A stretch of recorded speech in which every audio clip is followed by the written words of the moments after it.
Last আওয়াজ, এরপরে একটু আওয়াজ হবে না। এই দেশ মুসলমানের দেশ, এটাও আস্তে আওয়াজ করবে। আল্লাহ দেখে নেবেন আপনার আওয়াজটা কে কে এটা বলতেছে না, জবানটা কিন্তু আপনার। আল্লাহ যদি বুঝবো আর বুঝবো না। এই দেশ মুসলমানের দেশ, আরো সবাই ঠিক বলবেন, এই দেশ মুসলমানের দেশ, এই দেশ কোরআন ওয়ালাদের দেশ, ঠিক কিনা? এই দেশ 360 আউলিয়ার দেশ, ঠিক কিনা?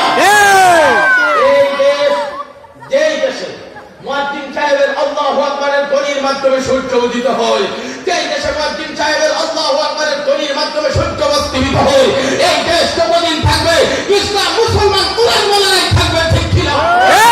এই দেশে যদি মুসলমানের বিরুদ্ধে কথা বলা হয়, প্রয়োজনে একবার মুক্তিযুদ্ধের মাধ্যমে দেশটাকে স্বাধীন করা হয়েছিল, কথা বলেন ঠিক কিনা?